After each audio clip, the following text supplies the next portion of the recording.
4 September 2024 70 বছর পূর্ণ করলেন কোকিল কণ্ঠী গায়িকা সাবিনা ইয়াসমিন। উচ্চাঙ্গ সঙ্গীত, ধ্রুপদী সঙ্গীত, লোকসঙ্গীত ও আধুনিক বাংলা গান সহ অসংখ্য গানে কণ্ঠ দেয়া এই শিল্পী বাংলাদেশের মধ্যে সাংস্কৃতিক জগতে অন্যতম স্থান দখল করে আছে। 31 মে 2024 সিঙ্গাপুর থেকে দেশে ফিরেছেন ক্যান্সারকে জয় করে। তবে এবার আর ঘটা করে জন্মদিন পালন করা হলো না তার, কেননা জুলাই 24-এর ছাত্র জনতার বিপ্লবের পর সেই চিন্তা থেকে বেরিয়ে আসেন তিনি ভাবতেও পারেননি যে জুলাইয়ের নারকীয় হত্যাকাণ্ড তাকে এভাবে কাঁদাবে। দেশের ছাত্র জনতার বুকের গুলির আঘাত তাকেও যে কাঁদায়, তিনিও যে একজন দেশপ্রেমিক। তাই মোমবাতি না জ্বালানোকে প্রতিবাদ হিসেবে তুলে ধরেন গণমাধ্যমের মুখোমুখি।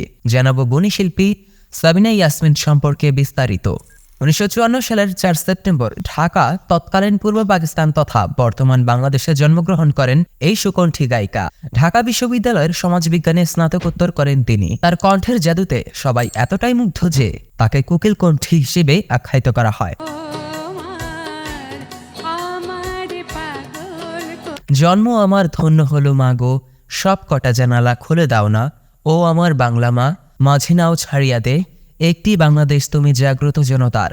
দেশপ্রেমের এমন কালজয়ী সব গান যার কণ্ঠে শোভা পেয়েছে, তিনি হলেন বাংলাদেশের কোকিল কণ্ঠী সাবিনা ইয়াসমিন। এছাড়াও বাংলা চলচ্চিত্রে অসংখ্য গান গেয়েছেন এই সঙ্গীত শিল্পী, পেয়েছেন রাষ্ট্রীয় অনেক সম্মাননা।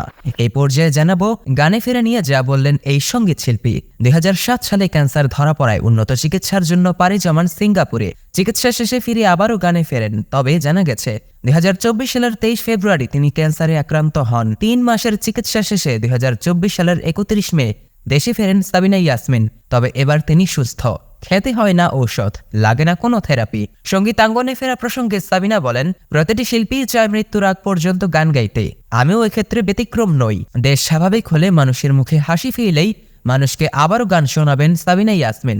সর্বশেষ জানবো কাজের স্বীকৃতি স্বরূপ যেসব সম্মাননা ও পুরস্কার পান সাবিনা ইয়াসমিন। বাংলা চলচ্চিত্রের গানে কণ্ঠ দেয়ায় পেয়েছেন 14টি জাতীয় চলচ্চিত্র পুরস্কার। এছাড়া 21 পদক ও স্বাধীনতা পদকেও ভূষিত হন সঙ্গীত শিল্পী সাবিনা ইয়াসমিন। দেশ বিদেশের সঙ্গীত শিল্পীদের জীবনে নির্ভর ভিডিও নিয়মিত পেতে স্কিলফির সাথেই থাকুন। আর অবশ্যই সবার আগে আমাদের সব ভিডিও দেখতে স্কিলফি চ্যানেলটি এখনই সাবস্ক্রাইব করুন এবং পাশে থাকা বেল আইকনটিতে ক্লিক করতে ভুলবেন না।